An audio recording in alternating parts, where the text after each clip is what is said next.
أعوذ بالله من الشيطان الرجيم بسم الله الرحمن الرحيم الحمد لله رب العالمين والعاقبة للمتقين والصلاة والسلام على رسوله الأمين محمد صلى الله عليه وعلى آله وأصحابه أجمعين وما تبعهم بإحسان إلى يوم الدين. يا أيها الذين آمنوا اتقوا الله حق تقاته ولا تموتن إلا وأنتم مسلمون. يا أيها الناس اتقوا ربكم الذي خلقكم من نفس واحدة وخلق منها زوجها وبث منهما رجالا كثيرا ونساء واتقوا الله الذي تساءلون به والأرحام إن الله كان عليكم رقيبا. يا أيها الذين آمنوا اتقوا الله وقولوا قولا سديدا يصلح لكم أعمالكم ويغفر لكم ذنوبكم ومن يطع الله ورسوله فقد فاز فوزا عظيما.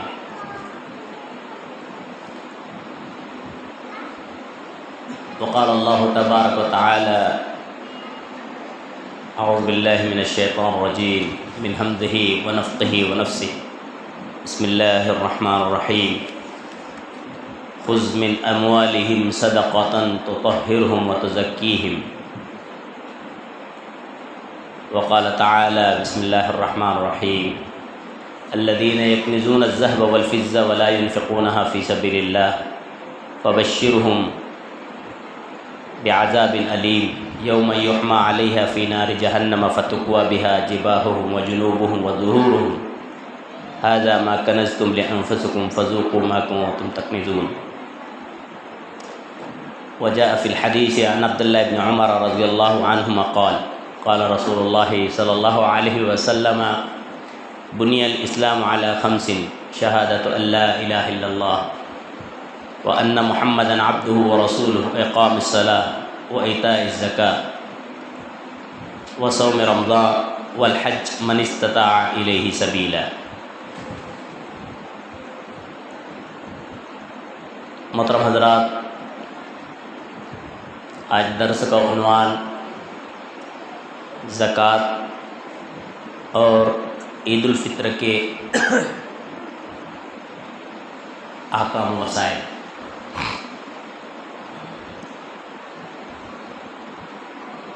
اللہ تبارک و تعالیٰ نے مومنوں کی یہ پہچان اور شناخت بتائی ہے کہ مومن وہ ہوتے ہیں جو اللہ رب العالمین پر ایمان و یقین رکھتے ہیں، نمازوں کا قیام کرتے ہیں، اور اللہ نے اگر صاحب حیثیت بنایا ہے تو حج کرتے ہیں، اور اللہ کہتا ہے زکوٰۃ دیتے ہیں.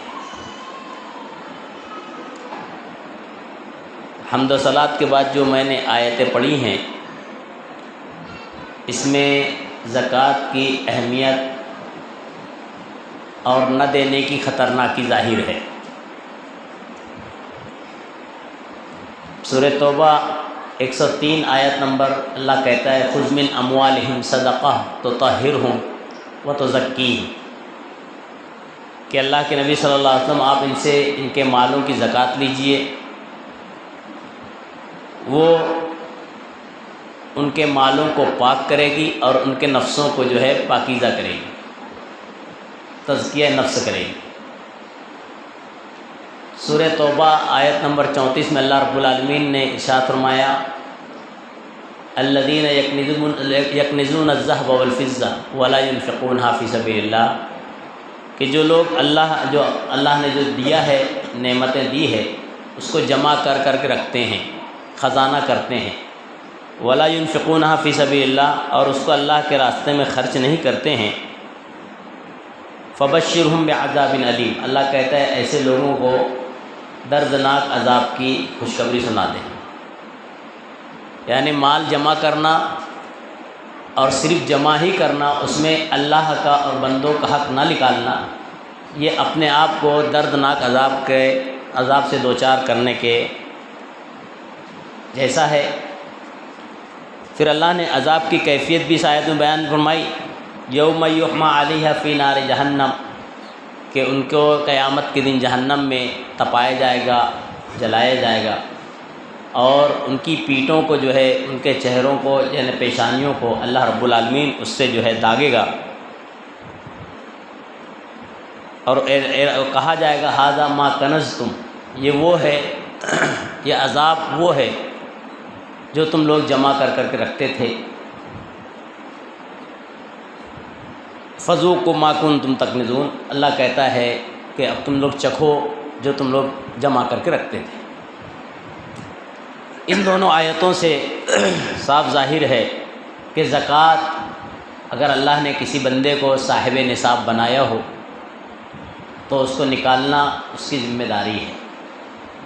زکوٰۃ کا نکالنا بندے کے اپنے حق میں بھی فائدہ مند ہے، اس کے مال کے حق میں بھی فائدہ مند ہے، اور زکوٰۃ کا نہ نکالنا بندے کے اپنے حق میں بھی نقصان دہ ہے اور اس کے مال کے حق میں بھی نقصان دہ ہے۔ ہم اگر آپ غور کریں تو ایک حدیث جو میں نے حمد و صلوات کے بعد پڑھی ہے، راوی حدیث حضرت عبداللہ ابن عمر ہے رضی اللہ عنہما، کہتے ہیں کہ نبی کریم صلی اللہ علیہ وسلم نے فرمایا اسلام کی بنیاد 5 چیزوں پر قائم ہے، اور ہم اور آپ بخوبی سمجھ سکتے ہیں، جان سکتے ہیں کہ اس مسجد میں ہم بیٹھے ہیں، اس شیڈ کو چند جو ہے ستونوں نے گھیر رکھا ہے، اگر ان ستونوں کو جو لوہے کے ہیں اگر نکال لیے جائیں تو یہ شیڈ برقرار نہیں رہے گا اور پھر عمارت نہیں کہلائے گی۔ معلوم یہ ہوتا ہے کہ کسی بھی عمارت کے قیام کے لیے ستون کی بڑی امپورٹنسی ہے، اب چاہے وہ لوہے کا ہو، چاہے وہ لکڑی کا ہو، چاہے وہ سیمنٹ کنکریٹ کا ہو، ستون کاہے کا بھی ہو بڑی اہمیت کا حامل ہوتا ہے۔ اسی لیے آپ غور کریں، جب عمارت بنتی ہے تو عمارت میں جو پہیے کھڑے ہوتے ہیں اس پہیے پر بڑا زور دیا جاتا ہے، اور جتنی عمارت اونچی بنانی ہے اس کے اعتبار سے کالمز اور پہیے اتنے مضبوط رکھے جاتے ہیں۔ اگر کسی کی عمارت اس کے ارادے میں ہے کہ 3 منزلہ بنانا ہے اور جو سلاخیں استعمال کی جاتی ہیں اگر 12 اور 16 mm استعمال کرنا ہے اور 5 اور 2 6 mm استعمال کرے تو پھر اس کی عمارت یا تو بن نہیں پائے گی، اور اگر کھڑی ہوگی تو گرنے کے خطرے میں رہے گی۔ نبی کریم صلی اللہ علیہ وسلم نے اسلام کی بھی عمارت بتائی ہے، اور اسلام کی عمارت جن بنیادوں پر کھڑی ہوتی ہے ان بنیادوں کو اگر بندہ اختیار نہ کرے، ان بنیادوں کو اپنی زندگی کا حصہ نہ بنائے، تو پھر اس کی جو بنیاد ہے، اس کی جو علامت اور پہچان ہے، وہ پہچان اور علامت غلط ہو سکتی ہے، خراب ہو سکتی ہے۔ بنیاد کیا ہے؟ نبی کریم صلی اللہ علیہ وسلم فرماتے ہیں اسلام کی بنیاد 5 چیزوں پر قائم ہے۔ پہلی بنیاد شہادت اللہ الہ الا اللہ وان محمدا عبدہ ورسولہ، اللہ کی الہ ہونے کی، معبود برحق ہونے کی گواہی دینا، اور اسی طرح جناب محمد رسول اللہ صلی اللہ علیہ وسلم کے رسول اور نبی آخر الزماں ہونے کی گواہی دینا۔ پھر اس کے بعد وہ اقام الصلاۃ، اسلام کی دوسری بنیاد ہے نماز۔ قرآن کا مطالعہ کریں گے تو آپ کو ایک نقطہ ملے گا، اللہ رب العالمین نے قرآن میں کم و بیش 82 مرتبہ زکوٰۃ کا تذکرہ کیا ہے، اور جہاں بھی اللہ نے نماز کی بات کہی ہے ساتھ میں وہاں پر آگے پیچھے اللہ نے زکوٰۃ کی بات ضرور کہی۔ معلوم یہ ہوتا ہے کہ جہاں نماز اہم ہے وہاں زکوٰۃ بھی اہم ہے۔ اب ایک نقطہ اور غور کریں، توحید کی گواہی دینا ہر ایک کے لیے ضروری ہے، ہر مومن کے لیے، امیر ہو، غریب ہو، چھوٹا ہو، بڑا ہو۔ رسالت کی گواہی دینا ہر ایک کے لیے ضروری ہے، امیر ہو، غریب ہو، چھوٹا ہو، بڑا ہو۔ نماز ہر ایک کے لیے ضروری ہے، مرد ہو یا خاتون، الا یہ کہ کچھ مستثنا حالات ہوں، عذری شرعی عذری شرعی ہوں، لیکن ہر ایک پر ہے۔ اب غور کریں، جب حج اور زکوٰۃ کی بات آتی ہے تو شریعت نے پابند کر دیا ہے، شرط لگائی ہے۔ نبی کریم صلی اللہ علیہ وسلم فرماتے ہیں حج کے تعلق سے، والحج من استطاع الیہ سبیلا، حج اس پر ہے جو وہاں پہنچنے کی طاقت رکھتا ہے۔ اب ایک آدمی ہے، غریب ہے، کنگال ہے، مسکین ہے، فقیر ہے، اسے کہیں کہ آپ کو اس سال حج کرنا ہی ہے، ضروری ہے، تو پریشان ہو جائے گا، بھائی میرے پاس تو اتنی دولت نہیں ہے کہ میں جا کے جو پیسے اکٹھا کروں اور حج کروں، یہ کیسی ذمہ داری؟ اللہ نے اس کو مستثنی کر دیا۔ من استطاع الیہ سبیلا کی شرط لگا کر اللہ کے نبی صلی اللہ علیہ وسلم بتا رہے ہیں کہ ہر ایک کے لیے ضروری نہیں ہے، لیکن جو جانے کی طاقت رکھتا ہے اس کے لیے ضروری ہے۔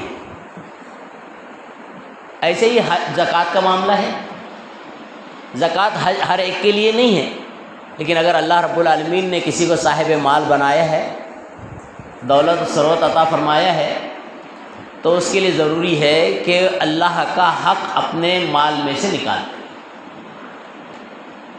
اب کتنا حق، کب نکالے اور نکال کر کسے دے، یہ تین مسئلے ہیں۔ کتنا حق، کب نکالے اور نکال کر کسے دے۔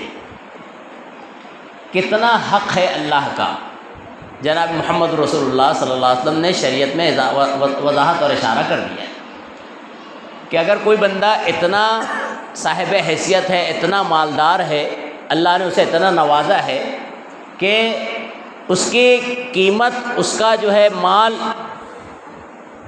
7.5 تولہ سونا یا 52.5 تولہ چاندی، اس سے اوپر چلا گیا ہے، اور حولان حول یعنی 1 سال گزر گیا ہے، تو ذمہ داری اس کی بنتی ہے کہ اس میں سے اپنے مال میں سے 40واں حصہ، جس کو 2.5% کہتے ہیں، اللہ کے راستے میں نکالیں۔ اب آپ غور کریں، ہم اور آپ سال بھر بازار سے کئی چیزیں خرید کر لاتے ہیں، مثلاً سبزی خریدتے ہیں، کیلا خریدتے ہیں، پھل فروٹ خریدتے ہیں۔ اس میں دیکھیے کئی ایسے پھل فروٹ ہوتے ہیں جس میں استعمال کی چیز آدھی ہوتی ہے اور ضائع ہونے والی چیز آدھی ہوتی ہے۔ جیسے ہم کیلا لا رہے ہیں، اب اس کو چھیل کر اس کے چھلکے کو باہر پھینک دے رہے ہیں۔ کبھی ایک بندے نے گمان کیا ہے، احساس کیا ہے کہ سال بھر میں اگر اس نے 1000 روپے کے کیلے لائے تو اس میں سے 300 350 کا کچرا پھینک دیا؟ کبھی کسی کو احساس ہوتا ہے کہ چلو نہیں بھائی کیلا پیسے کا خرید کے لائے ہیں، اب اس کو چھیلے ہیں تو چھلکا جو ہے بجائے ضائع کرنے کے کھا لیں؟ نہیں احساس ہے۔ کیوں نہیں احساس ہے؟ کہ بھائی یہ کھانے والی چیز نہیں ہے، یہ انسان نہیں کھاتے ہیں۔ آپ غور کریں کہ اس اللہ رب العالمین کے نظام زکوٰۃ پر غور کریں، اللہ کتنا مانگ رہا ہے، شریعت کتنا مطالبہ کرتی ہے؟ 40واں حصہ، 2.5%۔ آدمی جو ہے اپنے آپ کو جو ہے ادھر ادھر خرچ کرتا ہے، اسراف کرتا ہے، اس پہ غور نہیں کرتا ہے، کبھی احساس نہیں ہوتا کہ اتنا میرا نقصان ہو رہا ہے۔ لیکن جہاں شریعت کی بات آتی ہے، زکوٰۃ کی بات آتی ہے، تو آدمی جو ہے پیترے بدلنے لگتا ہے۔ آپ غور کریں، 40واں حصہ جو ہے بہت مختصر ہے۔ زکوٰۃ کو ہم ایک دم آسانی سے سمجھ سکتے ہیں اگر اللہ رب العالمین نے کسی کو صاحب نصاب بنایا، صاحب حیثیت بنایا ہے، یعنی اگر علماء نے کہا ہے، محققین نے کہا ہے کہ نصاب کو جو ہے بجائے سونے کے چاندی سے ہی تولنا چاہیے۔ وجہ کئی ایک ہے، 2 وجہ میں بتاتا ہوں۔ پہلی وجہ یہ کہ جو بھی نصاب شریعت میں بتایا گیا ہے سونے اور چاندی میں، تو عقیے سے بتایا گیا ہے، اور عقیہ چاندی کا ہوتا تھا۔ یعنی نبی کریم صلی اللہ علیہ وسلم نے جو احادیث میں اشارہ دیا ہے وہ اشارہ ہے عقیہ کا، اور عقیہ چاندی کا ہوتا تھا۔ مراد یہ ہے کہ زکوٰۃ کو چاندی کے نصاب سے پکڑا جائے۔ اور دوسرا، محققین کہتے ہیں کہ جو بھی چھوٹا ہو مال دونوں میں سے اسی کے مناسبت سے زکوٰۃ کا معیار پکڑا جائے، شمار کیا جائے۔ جیسے اب چاندی اور سونے اور چاندی میں چاندی چھوٹا ہے، چونکہ احادیث میں اشارہ چاندی کا ہی ہے اور یہی چھوٹا ہے، تو اسی کو معیار بنایا جائے، اسی کو جو ہے زکوٰۃ کا معیار تصور کیا جائے۔ معلوم یہ ہوتا ہے کہ اگر کسی بندے کے پاس اللہ نے اتنا نوازا ہے کہ 52.5 تولہ چاندی اس کے پاس ہے اور اس پر سال بھر گزر گیا ہے، اب صرف چاندی نہیں، چاہے اس کے پاس اس قیمت کا جو ہے سونا ہو، چاہے اس قیمت کا جو ہے اس کے پاس روپیہ پیسہ ہو یا دیگر ملکیت ہو، اور اللہ رب العالمین کی نعمت رہتے رہتے اس پر سال گزر گیا ہو، تو نبی کریم صلی اللہ علیہ وسلم فرماتے ہیں اس کے اوپر زکوٰۃ ادا کرنی ہے۔ کتنی زکوٰۃ دینی ہے؟ 2.5%، یعنی اگر 1,00,000 روپے ہے تو اسے اللہ کے راستے میں 2,500 روپے خرچے کرنا ہے۔ یہ شریعت کا معیار ہے۔ اب آپ کو معلوم ہونا چاہیے کہ ایک بندہ صاحب حیثیت ہے، سال بھر گزر گیا ہے، زکوٰۃ نکالنی ہے۔ اگر کوئی چوری کرتا ہے زکوٰۃ میں تو یہ اللہ رب العالمین دیکھ رہا ہے، اللہ رب العالمین اللہ رب العالمین کو اس کو جواب دینا ہے۔ اور یہ کوئی سوچے کہ یہ تو میں جو ہے گھر میں میری بیوی کے لیے، میری بہن کے لیے، ماں کے لیے زیور استعمال کر رہا ہوں، رکھا ہوا ہوں، استعمال میں ہے، اس کی زکوٰۃ میں ہے، یہ بھی غلط ہے۔ کیونکہ ایک خاتون اللہ کے نبی صلی اللہ علیہ وسلم کے پاس آئی تھی اور اس کی بچی کے ہاتھ میں سونے کے کڑے تھے۔ نبی کریم صلی اللہ علیہ وسلم نے کہا کہ تم اس کی زکوٰۃ نکالتی ہو؟ تو کہتی اللہ کے نبی صلی اللہ علیہ وسلم کیا اس بھی زکوٰۃ ہے؟ اگر بولے نہیں نکالو گی تو یہ کڑے تمہارے جہنم میں لے کر چلے جائیں گے۔ وہ خاتون نے فوراً وہ اپنی بچی سے کڑے نکال کر پھینک دیا اور کہا کہ اگر جو چیز میری بچی کو اور مجھے جہنم میں لے جانے والے ہیں اسے میں رکھتی ہی نہیں ہوں۔ اشارہ یہ ہے کہ اگر ہے تو اس پر زکوٰۃ دینی ہے، آدمی بہانے نہیں کر سکتا ہے۔ ہاں شریعت میں کچھ چیزیں علیحدہ کی گئی ہیں، مستثنیٰ کی گئی ہیں، جیسے مثال کے طور پہ ایک آدمی کا گھر ہے، شریعت نے اس کو مستثنیٰ کر دیا ہے۔ اب گھر کتنا بھی قیمتی ہو، سواری ہے، استعمال کی سواری ہے، شریعت نے مستثنیٰ کر دیا ہے۔ اب سواری کتنی ہی قیمتی ہو، تو جو چیز شریعت نے مستثنیٰ کر دی ہے، رہنے کا گھر ہے، سواری استعمال کی ہے، شریعت نے مستثنیٰ کر دیا ہے۔ اب یہ کتنی ہی قیمتی ہو، اب اس کے اوپر زکوٰۃ نہیں ہے۔ لیکن یہیں پر ایک مسئلہ اور سمجھ میں آتا ہے۔ ایک بندہ ہے جس نے گھر لیا ہوا ہے اور ایک نے ایک گھر ہے، کئی پلاٹس ہیں، اب وہ کہتا ہے کہ یہ میرے بنانے کے لیے، تو ظاہر بات ہے اس کی اولاد کے اعتبار سے 1 سے 2 بنانے کے لیے۔ اگر مزید اس کا جو ہے کاروبار کر رہا ہے، لے دے کر رہا ہے، خرید و فروخت کر رہا ہے، تو پھر وہ کہاں بنانے کے لیے؟ گویا یہ ہیلے اختیار کر رہا ہے۔ ایسے ہیلے کا اختیار کرنے والوں کو اللہ رب العالمین بخشتا نہیں ہے۔ بہرحال تو ایک مسئلہ یہ ہے کہ زکوٰۃ اس معیار سے نکالی جائے گی۔ اب زکوٰۃ جب نکالی جائے گی، 40واں حصہ جب نکالنا ہے تو نکال کر کسے دینا ہے؟ اللہ رب العالمین نے اس کی وضاحت کی ہے۔ اللہ تبارک تعالیٰ قرآن میں کہتا ہے انما الصدقات للفقراء،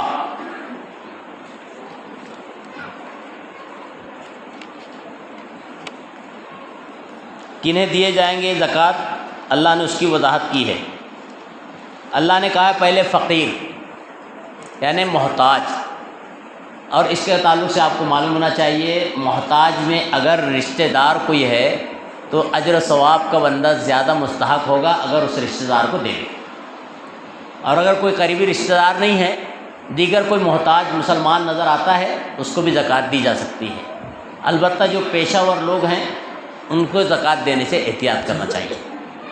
پھر اللہ رب العالمین نے مسکین کہا ہے، فقیر مسکین، مسکین کو زکوٰۃ دینا، عامل یعنی جو زکوٰۃ کے مصارف لانے میں، پیسے لانے میں، زکوٰۃ جمع کرنے میں، لکھنے پڑھنے میں، اس پہ جو آدمی مقرر ہے اس کو بھی زکوٰۃ کے پیسے دیے جا سکتے ہیں۔ پھر اللہ نے تالیف قلب کہا ہے، یعنی ایسا بندہ جو اسلام سے قریب ہے، اسلام کی خوبیاں جانتا ہے، یا اسی طرح سے اگر اس کو زکوٰۃ دی جائے تو مسلمانوں کے امداد اور نصرت کرے گا، مدد کرے گا، ہیلپ کرتا ہے، یا اس کا دل اسلام سے قریب آنے میں ہے، جڑنے میں ہے، تو اس کو بھی زکوٰۃ دی جا سکتی ہے۔ پھر اللہ نے گردن چھڑانے کی بات کہی، یعنی ایک آدمی ایسا ہے جو کسی جو ہے سبب یا بلا وجہ جو ہے جیل میں قید ہے. اب یہاں گردن آزاد کرنے سے مراد وہ ہے کہ کوئی آدمی جو ہے کسی کا غلام ہو اور اس نے جو ہے غلامی اختیار کی، اب مکاتبہ کیا ہوا ہے، اس کو چاہتا ہے کہ نجات مل جائے، کچھ پیسے کی ضرورت ہے، تو زکوٰۃ کے پیسے سے اس کی گردن چھڑائی جا سکتی ہے. چونکہ آج ہمارے دور میں یہ سسٹم نہیں ہے، اس لیے اس کے مقابلے میں ایک چیز اور ہے. ایک آدمی جو ہے بلا جرم کے جو ہے قید و صحبت جیل کی صحبت جھیل رہا ہے، اب اس کو اگر آزاد کرانا ہے تو اس کو بھی جو ہے زکوٰۃ کے پیسے سے آزاد کیا جا سکتا ہے. پھر اسی طرح اللہ نے کہا قرض دار. ہم اور آپ جانتے ہیں معاشرے کے اندر کچھ ایسے ہوتے ہیں افراد جو قرض میں جوجھتے رہتے ہیں، اور اگر کسی کو معلوم ہے کہ قرض میں جوجھا ہوا ہے، ڈوبا ہوا ہے، اور زکوٰۃ کے پیسے سے اس کا جو ہے قرض نبھایا جاتا ہے تو نبھایا جا سکتا ہے. فی سبیل اللہ، اللہ کے راستے میں. اللہ کے راستے سے مراد جہاد مجاہدین کے لیے، جہاد کرنے والوں کے لیے، اور جہاد سے متعلقہ چیزوں میں. پھر اسی طرح ابن السبیل، مسافر کو بھی دیا جا سکتا ہے. اگر کوئی سفر میں ہو اور اس کو ضرورت ہو تو اس کو بھی زکوٰۃ دی جا سکتی ہے، جیسے کہ اللہ رب العالمین نے دیا ہے، یہاں پہ اشارہ دیا ہے. زکوٰۃ کی یہی مصارف جو اللہ نے بیان کیے ہیں، ان کے علاوہ کے تعلق سے علماء نے اختلاف کیا ہے. بہرحال زکوٰۃ کے تعلق سے آپ کو معلوم ہونا چاہیے، اگر اللہ نے کسی کو جو ہے صاحب نصاب بنایا ہے تو اس کو زکوٰۃ نکالنی ہی چاہیے. کیونکہ اگر آدمی صاحب نصاب ہے، اللہ کے دیے ہوئے سے اگر خرچ نہیں کرتا ہے تو آپ کو معلوم ہونا چاہیے اللہ رب العالمین بندوں کو دونوں طرح سے آزماتا ہے. ایک اللہ تبارک تعالیٰ بندے کو کوئی نعمتیں دے کر آزماتا ہے، اور اللہ رب العالمین کسی سے نعمت کو سلب کر کے چھین کر کے آزماتا ہے. اب جب اللہ کسی کو نعمت جو ہے سلب کیا ہے، یعنی نعمت نہیں ہے یا کم ہے، تو اللہ دیکھنا چاہتا ہے میرا یہ بندہ میرا شکر گزار، میرا احسان مند ہے کہ نہیں ہے. اگر بندہ ایسے حال میں اللہ کا شکر ادا کرتا ہے تو بہت اچھی بات ہے، اور اگر ناشکرہ بن جاتا ہے تو اللہ کا نافرمان ہو جاتا ہے. اسی طرح اللہ رب العالمین بندے کو نواز کر بھی آزماتا ہے. اگر نوازنے کے بعد یہ دیکھتا ہے کہ بندہ بہرا تو نہیں ہو گیا ہے، میرے احکامات کو فالو کر رہا ہے یا نہیں، میں نے یہ نعمتیں دی ہیں کہیں ایسا تو نہیں کہ یہ اپنی ذات سے سمجھ رہا ہے کہ میں نے خریدا ہے، قارون کے جیسے میں نے جمع کیا ہے اپنے علم کے حکمت کی بنا پر. جیسے قارون تھا نا، اس کو اس کے جو ہے ساتھیوں نے کہا کہ قارون تمہیں اللہ رب العالمین نے اتنا نوازا ہے، تم اللہ کے راستے میں خرچ کیوں نہیں کرتے ہو؟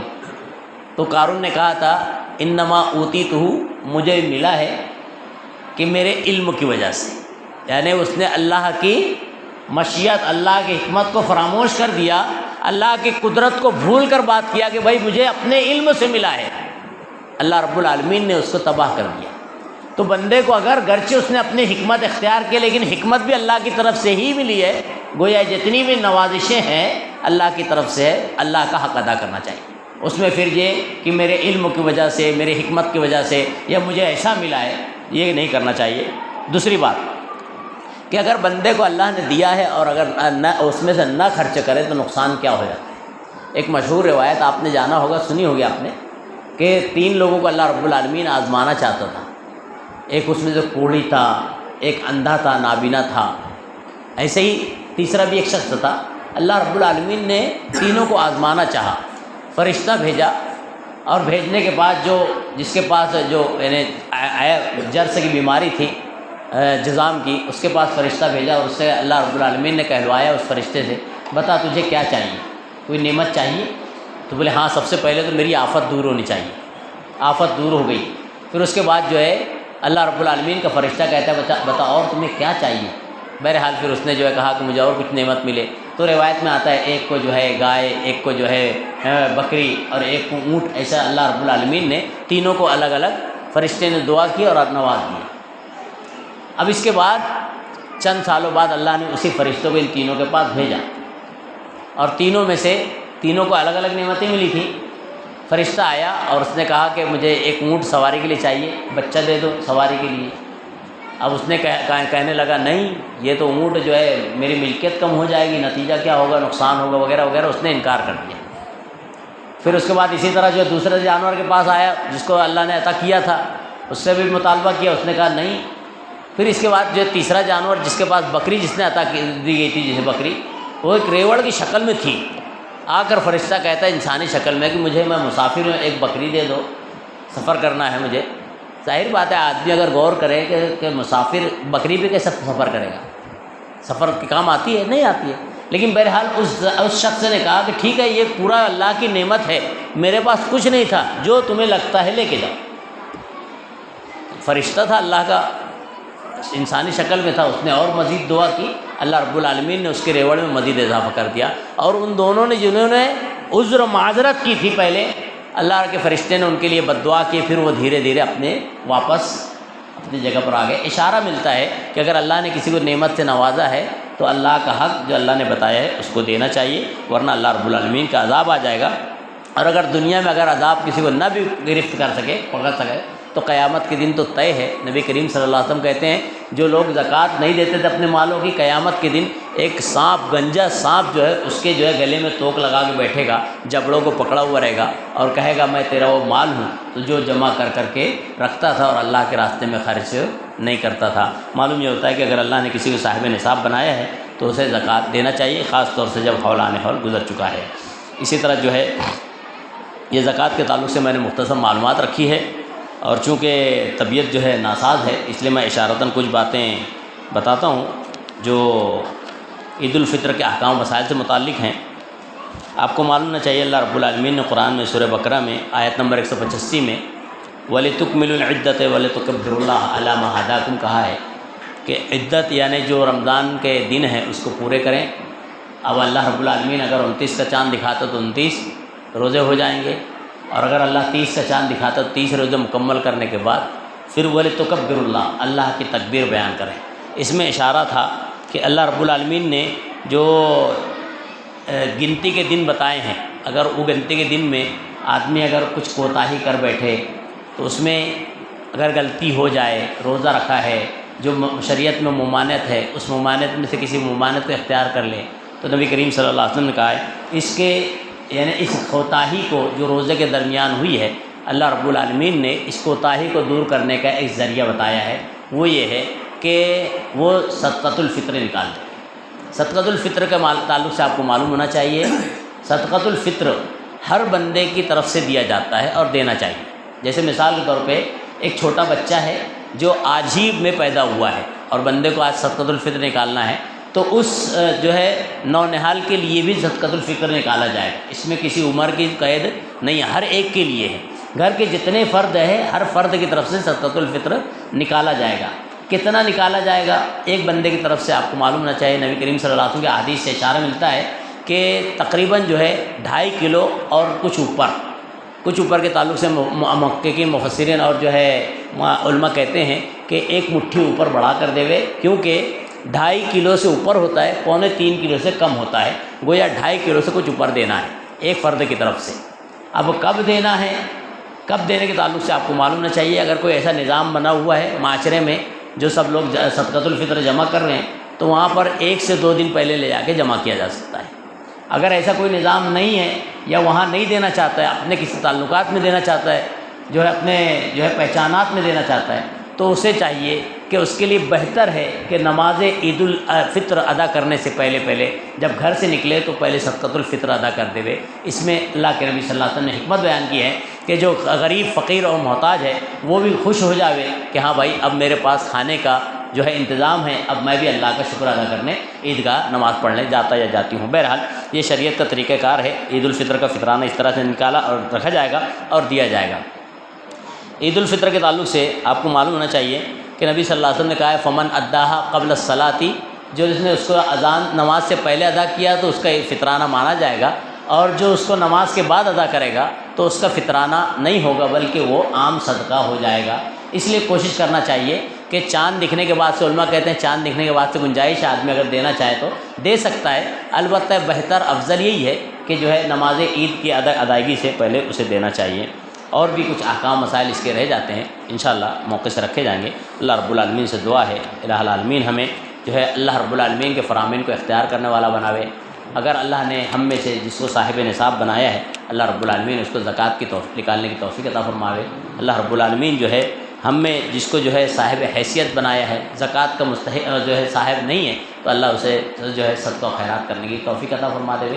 اللہ رب العالمین نبی کریم صلی اللہ علیہ وسلم کے احکامات جو شریعت میں بتائے گئے ہیں ان احکامات کو اختیار کرنے کی توفیق عطا فرما دے.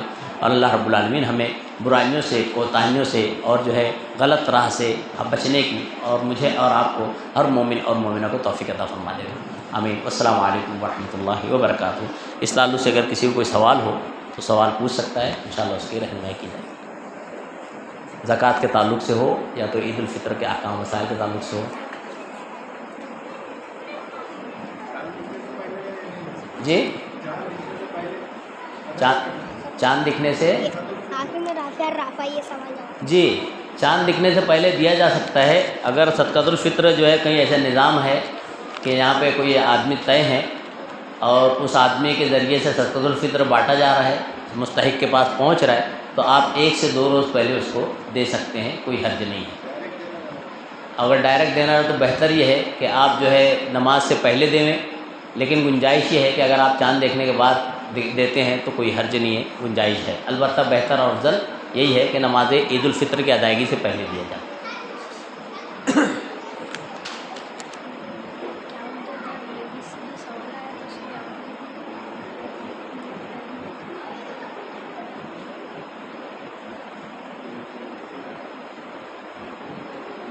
جب ہم قرآن کی تلاوت کریں تب دیکھیے یہاں پہ ایک سوال ہے، جب ہم قرآن کی تلاوت کریں تو ہونٹ ہلانا ضروری ہے یا صرف دل میں پڑھ سکتے ہیں؟ دیکھیے اگر ہونٹ ہلائیں گے تو بھی گنجائش ہے شریعت میں، اور اگر کوئی دل میں پڑھتا ہے تو بھی شریعت میں گنجائش ہے. ہونٹ ہلانے کا فائدہ یہ ہے کہ پھر آدمی بہکتا نہیں ہے، یعنی شیطان اس کو ورگالا نہیں پاتا ہے، اس کے الفاظ زبان پر آتے ہیں، اور جتنا آدمی جس انداز سے پڑھے گا وہ چیزیں اس کے لیے جو ہے قیامت کے دن فائدہ مند ہوگی. اگر اس کی آواز نکلتی ہے تو جہاں تک آواز پہنچتی ہے وہ جو چیزیں ہوں گی، وہ جگہوں جو ہوں گی، وہ بھی اس کے حق میں گواہی دیتی ہیں. بہتر تو یہی ہے کہ زبان کے ساتھ ساتھ جو دل کے ساتھ ساتھ زبان سے بھی اشارتاً پڑھا جائے. البتہ اگر کوئی صرف دل میں بھی پڑھتا ہے تو کوئی حرج نہیں ہے، کیونکہ جیسا کہ اشارہ ملتا ہے، نبی صلی اللہ علیہ وسلم نے نماز کے تعلق سے کہا ہے کہ جو ہے تم دل میں پڑھو، امام کے پیچھے ہو. اشارہ ملتا ہے کہ دل میں بھی پڑھا جا سکتا ہے، کوئی حرج نہیں ہے. البتہ اگر تنہائی میں بغیر نماز کے پڑھ رہے ہیں تو جو ہے بلند آواز سے اور ہونٹوں کو ہلا کر پڑھ سکتے ہیں، یہی بہتر ہے. واللہ عالم الصواب.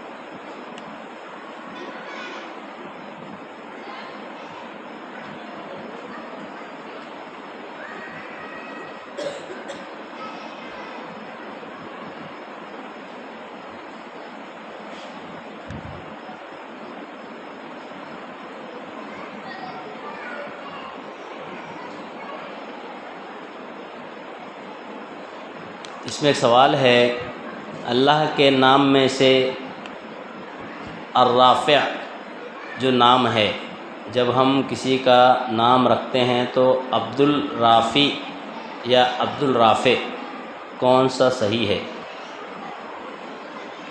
دونوں تقریباً مجھے ایک ہی لگا. اس میں عبد الرافع نام رکھنا صحیح ہے. اللہ کی صفت جو ہے رافع ہے اور اسی سے عبد الرافع اس طرح سے نام رکھا جائے گا. اور یہاں پہ رافی اور رافع لکھا ہوا ہے، وہ وہی ہے، الفاظ پڑھنے کی ادائیگی کا فرق ہوتا ہے. عبد الرافع اس طرح سے کہیں، انگلش میں ادائیگی نہیں ہو پاتی ہے، عربی میں ادائیگی صحیح ہوتی ہے. تو عبد الرافع اللہ کی صفت رافع ہے، اسی سے عبد الرافع نام رکھنا چاہیے. تو سوالات اور بھی باقی کہاں ہیں؟ ہاں جی ہاں، کاپی کہاں ہے؟ جی کاپی کہاں ہے؟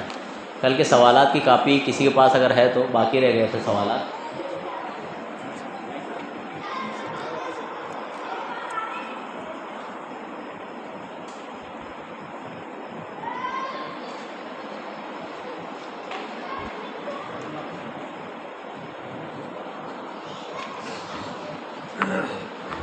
عید الفطر کے تعلق سے ایک چیز اور ذہن سے نکل گئی تھی، بتانا ضروری ہے کہ جب آپ عید الفطر میں نماز کی ادائیگی کے لیے آئیں گے تو نبی کریم صلی اللہ علیہ وسلم کی سنت یہ ہے کہ آنے اور جانے میں راستہ بدل کر آیا جایا کرتے تھے. اسی طرح تکبیرات صحابہ کرام پڑھتے ہوئے آتے تھے جب تک کہ عید ادا نہ ہو جائے، جب تک کہ بلند آواز سے تکبیرات پڑھا کرتے تھے. اس لیے تکبیرات کا اہتمام کرتے ہوئے آئیں اور ایک راستے سے آئیں اور دوسرے راستے سے جائیں. آتے وقت تو تکبیرات بلند آواز سے پڑھ کے آنا ہے، جاتے وقت تو تکبیرات کا پڑھنا مسنون نہیں ہے. تو آتے وقت آپ آئیں، لیکن یاد رہے گھر کی خواتین اگر ساتھ میں ہیں تو ان کے لیے تکبیرات بلند آواز سے پڑھنا نہیں ہے، صرف مرد حضرات بچے ہی تکبیرات بلند آواز سے پڑھیں گے. صحابہ کرام چاند دکھنے کے بعد سے شروع کر دیتے، یہی سنت ہے. موقع موقع سے آدمی کو جو ہے چاند دکھنے کے بعد پڑھنا چاہیے تکبیرات. جی نہیں، اجتماعی طور پہ جو مساجد میں تکبیرات کا اہتمام کیا جاتا ہے، جناب سوال کر رہے ہیں اس کا کیسا ہے اس کا پڑھنا؟ جی نہیں، بالکل نہیں، یہ بدعت ہے، اس سے بہت بچنا چاہیے. مساجد میں جو ہے نا سلام کے بعد بلند آواز سے اللہ اکبر لا الہ الا اللہ اللہ اکبر وللہ الحمد اجتماعی شکل میں جو پڑھا جاتا ہے یہ درست نہیں ہے. ہر آدمی اپنے اپنے انداز میں دھیرے دھیرے پڑھے، یہ مسنون ہے. صحابہ کرام ایسے پڑھتے تھے. چونکہ ہمارے معاشرے میں پڑھتے سب ہیں لیکن اس کو ایک اجتماعی شکل دے دیتے ہیں اس انداز میں، تو وہ اجتماعی شکل صحیح نہیں ہے. یہ بنا جی جی جی ہاں، تکبیرات اس میں پڑھنا ہی ہے، بلند آواز سے صحابہ کرام پڑھا کرتے تھے. ہم اگر نماز کے لیے آئے ہیں، ابھی وقت باقی ہے، تو صرف ایک ہی سنت وہاں پر ہے کہ وہاں پہ کوئی نماز نہ پڑھی ہے. عید الاضحیٰ اور عید الفطر کی نماز میں نبی صلی اللہ علیہ وسلم نے صرف دوگانہ پڑھی ہے.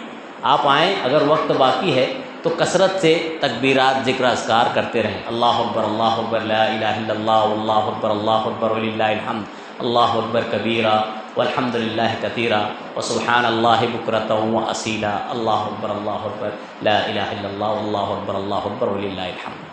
اس طرح سے تکبیرات پڑھتے رہیں، ذکر اذکار کرتے رہیں. جی اقیہ جی جی نہیں، سونے کا بھی لفظ ہے، ذہب ہے وہ، لیکن جو صحابہ کرام کو نبی صلی اللہ علیہ وسلم نے دینے کا حکم دیا ہے تو وہ یعنی دون خمس اقیہ، ایسے حدیث میں آئے کہ 5 اقیے سے کم میں زکوٰۃ نہیں ہے، 5 اقیے سے زیادہ میں زکوٰۃ ہے. تو اشارہ ملتا ہے کہ اقیہ چاندی کا ہی ہوتا تھا، تو نصاب بھی چاندی کا ہی بنانا چاہیے. اور اس میں علماء نے یہ کہا بھی ہے کہ جو کم مقدار والا ہے، جس کی مقدار کم ہے، اسی کو نصاب بنانا چاہیے. اگر مثال کے طور پہ آج چاندی کم مقدار کا ہے، کم پیسے کا ہے، اس کو جو ہے نصاب بنائیں. اور اگر کل کے دن اتفاق سے سونا گھٹ جائے، چاندی بڑھ جائے، تو نصاب کو سونے سے بنانا چاہیے. یہ علماء کی رائے ہے اور یہی شریعت کے حساب سے زیادہ قریب ہے، سنت کے حساب سے زیادہ صحیح ہے. اور کسی کا سوال ہے؟ نہیں بھی ہے ابھی ذہن میں تو بنائیے ذہن میں، انشاءاللہ میں بیٹھا ہوں. اور ذکر اذکار میں وقت نکالیے گا. سبحانک اللہم و بحمدک اشہد ان لا الہ الا انت استغفرک و اتوب الیک.